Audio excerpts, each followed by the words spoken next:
Bonjour les enfants, donc petite séance sur la division, ou plus simplement, parce qu'on ne va pas commencer la division tout de suite, sur le partage. Donc vous avez vu dans les fiches que vous avez faites vendredi et hier qu'on pouvait partager donc une quantité d'objets entre plusieurs personnes. Dans la division, le partage il est équitable, ça veut dire que tout le monde reçoit la même part, sinon ce n'est pas une division, d'accord? Donc diviser, c'est partager équitablement. Équitablement, ça veut dire que elle va avoir, je ne sais pas moi, 5 sucettes, lui en aura 5, puis en aura 5. Dans une division, il n'est pas possible qu'il y en ait un qui en ait 5, un autre qui en ait 6, sinon ce n'est pas une division. La division, c'est du partage donc équitable. Donc on a vu, là, cas de figure assez simple, comment on pouvait partager toutes ces sucettes entre ces trois enfants. Alors, soit effectivement, on va dessiner et numéroter la sucette, on va dire par exemple, elle, là, je vais lui donner une sucette, ça sera la numéro 1. Lui, je vais lui en donner une aussi, 2. Lui, ça fait 3. Ensuite, là, 4, 5, et ainsi de suite. D'accord? Jusqu'à ce qu'on n'ait plus de sucettes du tout. Ou alors, on avait une méthode qui était plus simple, c'est qu'on comptait le nombre de sucettes et on se servait de nos tables de multiplication. Donc il y a 3 enfants, je vais donc chercher combien je peux donner de sucettes à chaque enfant. Comme ils sont 3, ça veut dire que si je donne une sucette à chacun, j'ai donné 3 fois une sucette, donc 3 fois 1. Si je donne 2 sucettes à chacun, j'ai donné 3 fois 2, 2, 2 et 2, 3 fois 2. Donc 3 fois 2, ça fait 6, je suis encore loin de ce que j'ai au total. Et ainsi de suite. Je peux peut-être en donner 3 à chacun, 3 fois 3, ça fait 9. Voilà. Donc déjà, la première étape, on va commencer par compter nos sucettes. Ici, je les ai regroupées par paquet de 5, donc ici, il y en a 5. Ici, encore 5, ça fait 10. Encore 5, ça fait 15. Et là, j'en ai 3, 15 plus 3, ça fait 18. Donc j'ai 18 sucettes. 18. Et j'ai donc 3 enfants. Donc, je vais chercher dans la table de 3 ce qui va se rapprocher ou être égal à 18. Donc, je cherche 3 fois 6. 3 fois 6, ça fait 18.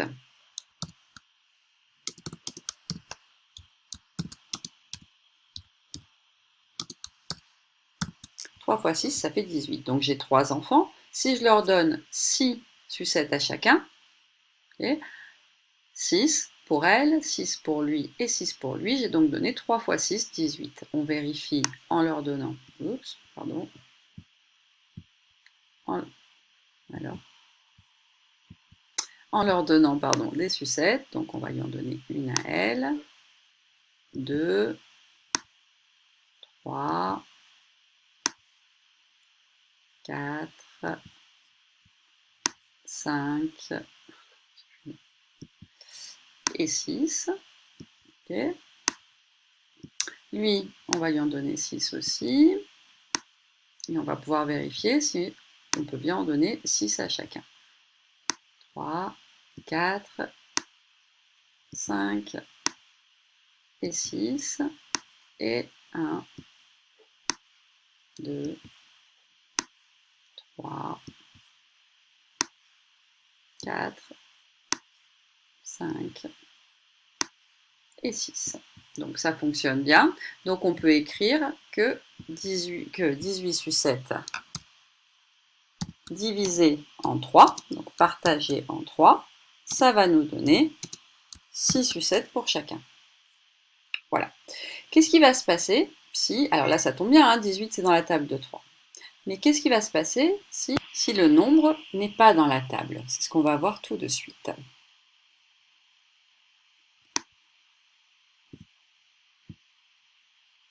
Voilà un autre cas de figure. Donc ici maintenant j'ai 4 enfants.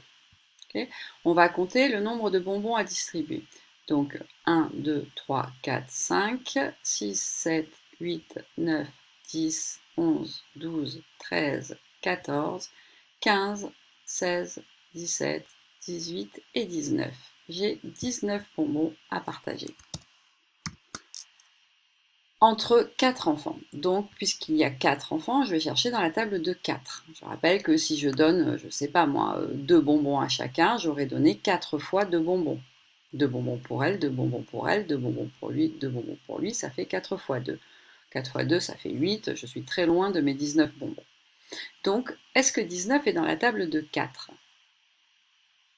Non, il n'y a rien dans la table de 4 qui nous donne 19. Et pourtant, on me demande de partager équitablement ces bonbons. Donc, qu'est-ce que je vais faire? Je vais essayer d'en donner un maximum à chacun, tout en faisant en sorte qu'ils aient tous la même part, d'accord? Mais il va m'en rester. Il y a des bonbons que je ne vais pas pouvoir partager. C'est ce qu'on appelle dans la division, ce qu'on appelle le reste. Ce qu'on donne à chacun, ça s'appelle le quotient. C'est la part que va recevoir chacun. Donc ici, je vais chercher dans la table de 4, qu'est-ce qui se rapproche de plus de 19? Alors vous allez me dire, 4 fois 5, 4 fois 5, ça fait 20. Ok, 4 fois 5, je suis d'accord. 4 fois 5, c'est égal à 20. Seulement, je n'ai pas 20 bonbons. Donc, je ne vais pas pouvoir en donner 5 à chacun. Je n'en ai que 19. Donc, on va devoir chercher dans la table de 4 ce qui se rapproche le plus de 19, mais sans le dépasser. Parce que je ne peux pas donner des bonbons que je n'ai pas. Donc, dans la table de 4, 4 fois 5, ça dépasse. Donc, qu'est-ce qui ne dépasse pas? Eh bien, 4 fois 4. Et 4 fois 4, ça fait 16. Alors, on vérifie, on va en donner 4 à chacun. Hop. Je vais lui donner 4 bonbons à elle. 4 bonbons à elle.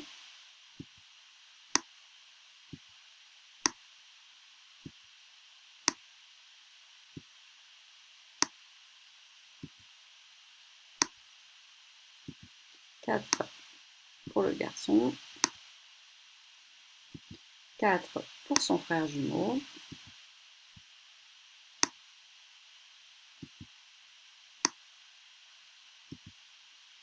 Voilà, chacun a reçu ses bonbons. Ils en ont 4 chacun. Et il m'en reste 3. Je ne peux pas les donner, ces bonbons. Parce que si je les donne, il y aura un des 4 enfants qui en aura moins que les autres. D'accord? Et je rappelle, la division, c'est du partage équitable. Donc, on n'a pas le droit de distribuer ces bonbons-là. Donc, ces bonbons, on va les garder et on va appeler ça le reste. C'est ce qui va me rester.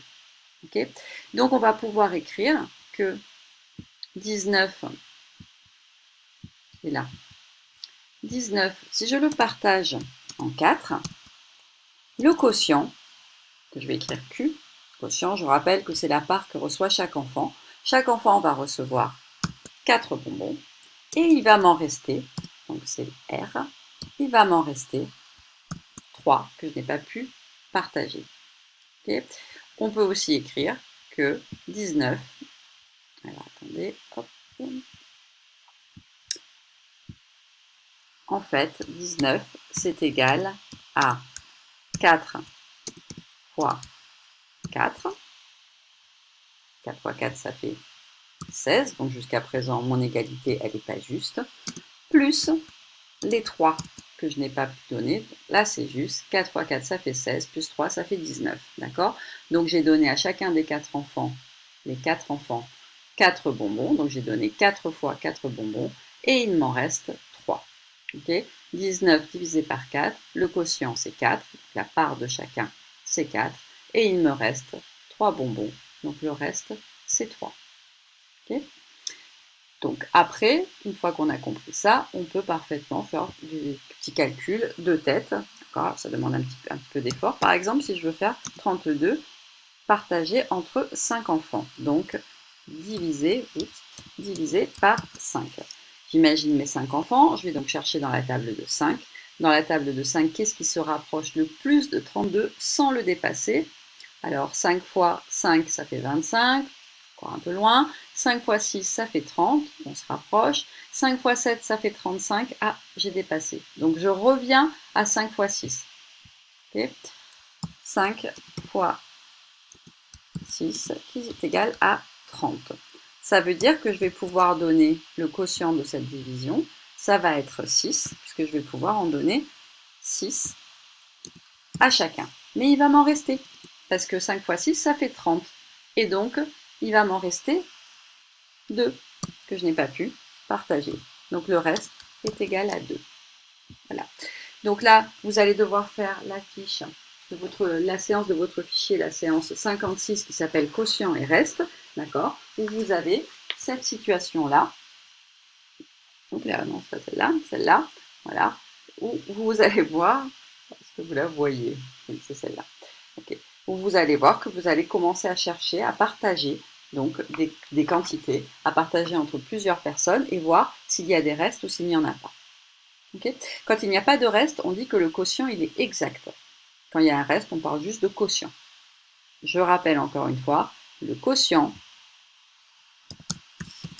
comme ça, c'est la part de chacun. Combien reçoit chaque personne. Le reste, c'est ce que l'on n'a pas pu partager. Voilà. Allez, j'espère que c'est clair. Si vous avez des problèmes, n'hésitez pas à m'envoyer un petit message sur Classroom ou un mail. Bon courage!